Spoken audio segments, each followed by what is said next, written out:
Thanks for the introduction. Next. Okay, I think before we start, let me get the tone right and set the stage for the definition of governance. According to Cambridge Dictionary, governance is defined as the way organizations and countries that are managed at the highest level and the system for doing so. But bringing it more to the context of what we are discussing today, I have also extracted the definition from COSO, which is the Committee of Sponsoring Organization. And COSO defines corporate governance as the oversight and management of ERM, while culture focuses on ethical values, the desired behavior to ensure integrity, and overarching understanding of risk. So I think there are 4 key points that we can see from the COSO's definition, which is oversight and management of ERM, culture and ethical values, desired behavior to ensure integrity, and overarching understanding of risk. So I think this is where I will delve into more on this discussion of corporate governance. Next. So let me begin by setting the tone of why corporate governance is important. Firstly, it is to preserve and strengthen stakeholders' confidence, sorry. Stakeholders refers to all parties and individuals having an interest in the company. It can be shareholders, it can be customers, the staff, and even the community at large. The confidence will ensure the survivability of the company by continuing to have dealings with the company. When stakeholder loses confidence in the company, it would mean that they may no longer purchase the goods and services provided by the company, or in the example of a bank, when the bank loses the confidence of its depositors, the depositors will start withdrawing their deposits from the bank, and that will result in a bank run. And I think you have seen that in a recent case of Silicon Bank, that when rumors starts to go around and when depositors start losing confidence in them, there is a huge withdrawal and resulting in a collapse of the bank that it resulted in a rescue. Next, also to provide up the slide again. The next point, to provide foundation for a high-performing organization. The achievement of corporate goals and sustainable success requires input and support from all levels of an organization. The board, through good governance practices, provides the framework for planning, implementation, and monitoring of performance. And without a foundation built on high performance, the achievement of the corporate goals become problematic. So good governance should support the management and staff to be the best they can be. And that last point, to ensure the organization is well placed to respond to changing external environment. Business today operates in an environment of constant changes. Technology has created an information age that has transformed our world and for our business to both survive and remain profitable. A system has to be in place to assist an organization to identify changes and threats in both the external environment and emerging trend. I think those who have worked through the last couple of decades would have known that there have been many changes and how technology have changed the way we operate our business. For example, I think recently, a lot of us may have received emails either from our personal bank account or corporate bank account, where we were informed that in a couple of years, all the banks will stop check clearing. So I think this was a far cry from 15, 20 years ago, where check payment, TT transfers were the basic form of fund movement. But instead, these days, internet payments has become the main form of payments between organizations. Another example is actually emails. When I first started working, there was actually no email account designated to me. But I think this is one of the first things organizations do and set up for a new recruit. And so it has shown how the environment has changed over the years. Next.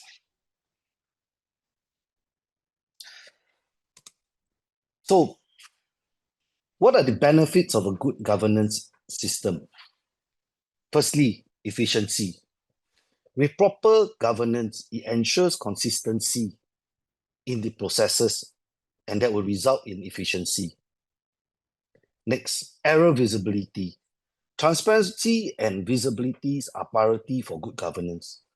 Influential board directors must be able to quickly identify errors and possible ways of improvement to boost the organization. Operation runs smoother.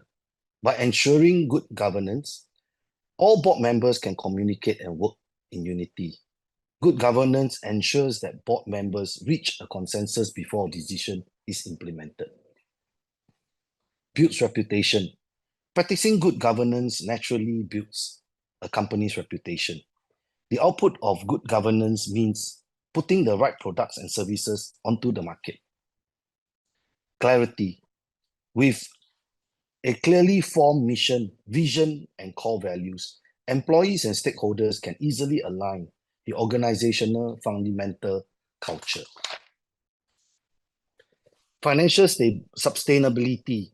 Good governance ensure a drastic reduction of any sort of safety, performance, or legal issue that may arise and affect the organization. Practicing good governance, the corporate body is able to focus on more of the organization progressive needs rather than wasting on unnecessary expenses. Lastly, stronger external environment response.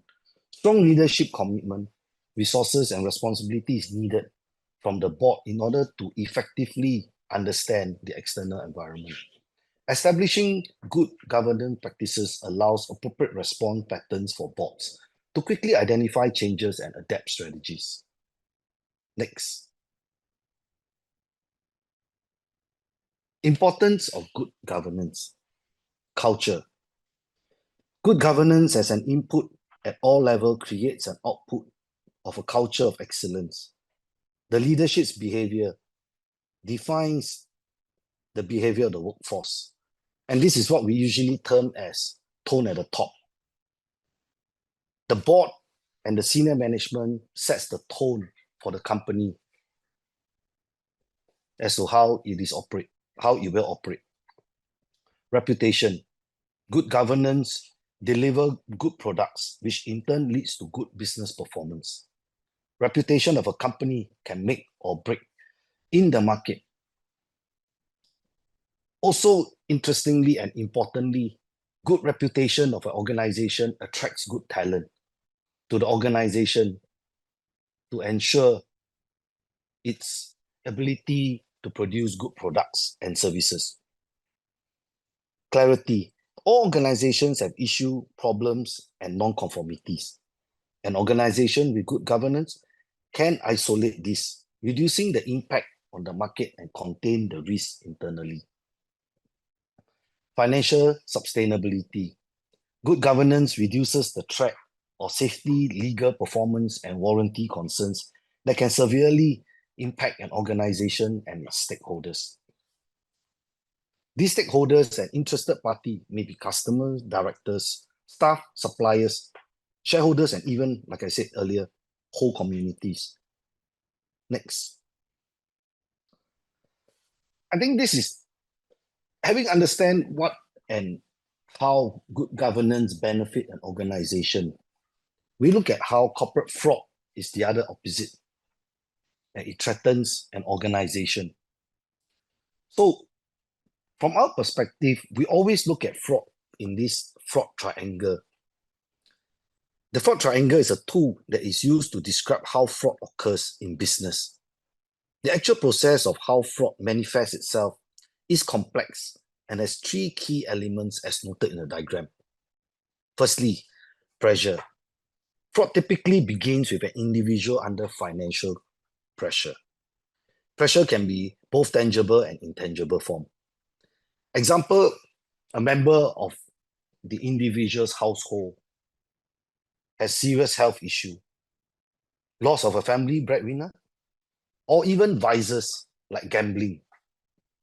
I'm sure you have seen enough examples of um, staff or employees committing CBT, which is a criminal breach of trust, due to their gambling habits, or even their lifestyle habits, like trying to buy a good limited edition watch, luxury bags, and so forth. So when the financial pressure is on the individual, the next the individual will have is rationalization. An individual who commits fraud knows that it is wrong, but rationalizes their behavior and tries to justify their actions. And then lastly, the fraudster will seek an opportunity to perpetrate the fraud. Next. From the fraud perspective, we generally see three types of fraud, or three categories of fraud. Corruption, which is your bribery and the conflict of interest. The next one is asset misappropriation, which is generally stealing from the company, in short. Third one, which is mainly on at the corporate level, is financial statement fraud. This usually occurs when the CEO or the board is under pressure to deliver the results. And when they don't, they try to overstate their revenue, their profits, and may understate some of their liabilities and expenses. Next.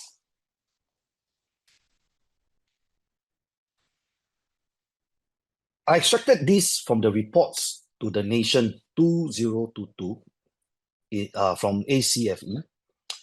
And you will see, interestingly, that asset misappropriation accounts for 47% of most of the corporate fraud. Asset misappropriation and corruption accounts for 32%. This is taken from a global perspective. Conversely, financial statement fraud only accounts for 1%. Next. Now, how are these fraud detected? You will see that 42%, an overwhelming majority of among all the other forms of how fraud are detected, are actually based on tip-off. So having a tip-off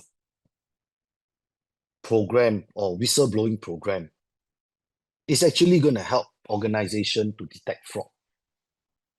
In fact, US came out with this Dodd-Frank Act, where if the SEC or the Commodities Future Trading Commission, which CFTC, confirms the validity of the whistleblower's complaint and sanction the wrongdoer for $1 million or more,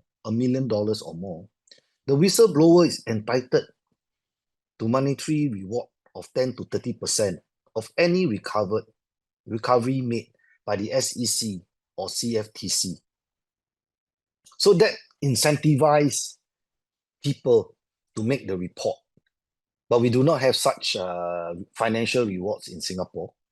I think Danny will share more on that later, relating to the law on that. Internal auditors account for 16% of the fraud detected.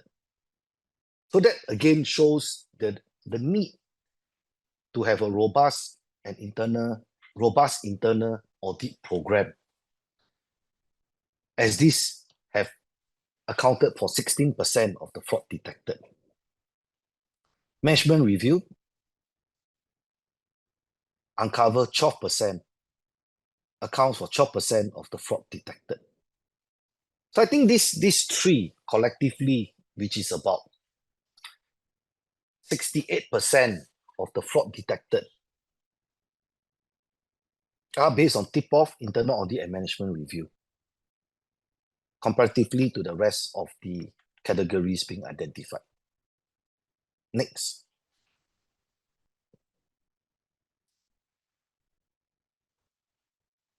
This is an interesting chart or table. As you can see, these are the primary contribution or contribute the primary internal control weaknesses that contributed to corporate fraud.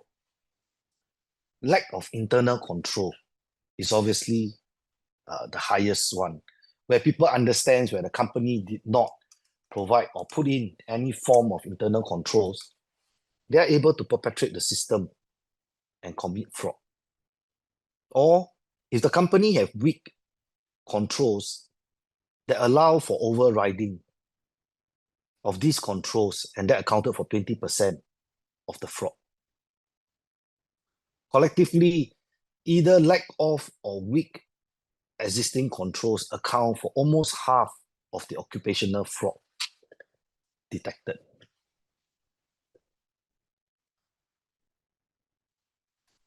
And lack of management review account for 16%, which is similar to me as tone at the top, which is 10%.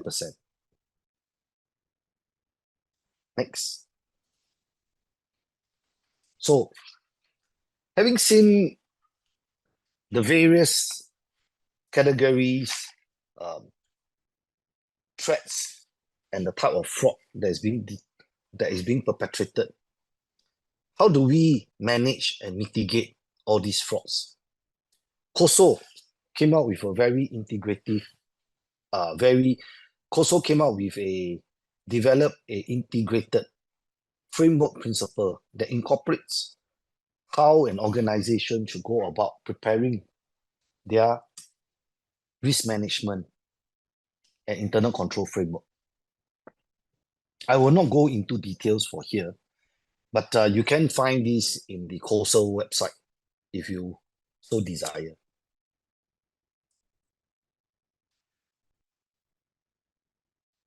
And you will see that it is centered on 5 main principles of control environment, risk assessment, control activities, information and communication, and monitoring activities.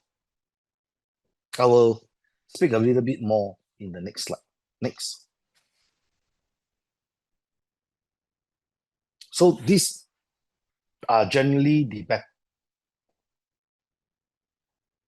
the governance framework that are widely being used in the marketplace, which is the COSO ERM framework, the COSO fraud risk management framework, the MAS Code of Corporate Governance.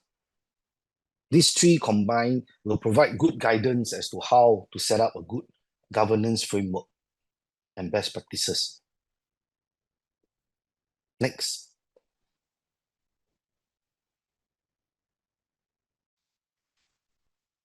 Some of the important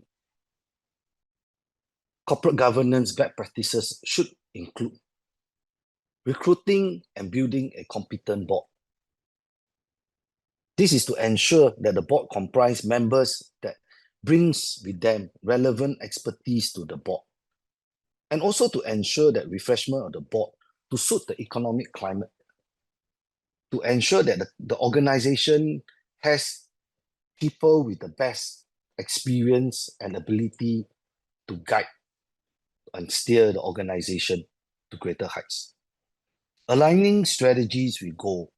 Board should align their strategies and risk management activities with the company goals. These include the board having to set and develop the company risk tolerance and risk profile in order to ensure that they have strategies that will align with their risk appetite. Next. Exercising accountability.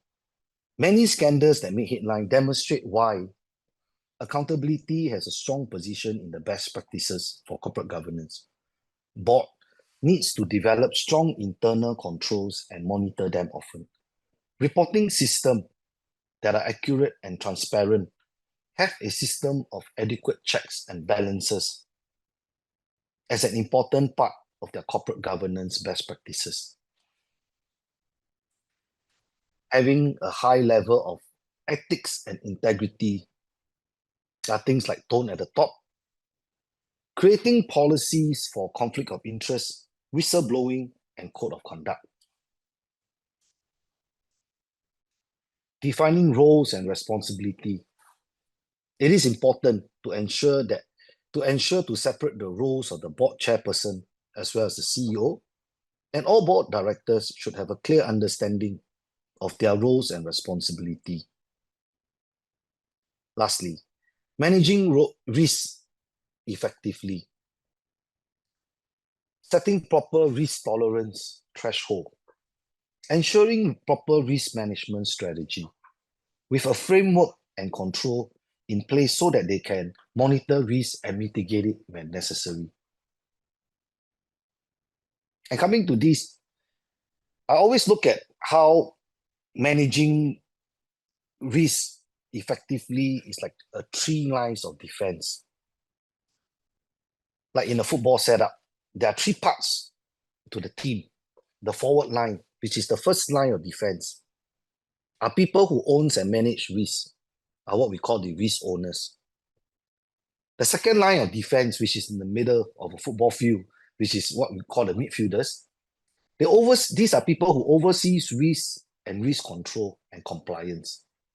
And the last line, which is the last line of defense, are people who provide independent assurance. There are people like your external auditors and your internal auditors. Lastly, having seen what are the best practices, I'm sure most organizations, while trying to have good governance practices, would also find it costly to set up the best of the best. So I think at the end of the day, it is important for organization to not just setting the best, but also to ensure that they have to strike a balance between getting it right and able to combat corporate fraud. With that, I thank you for this session.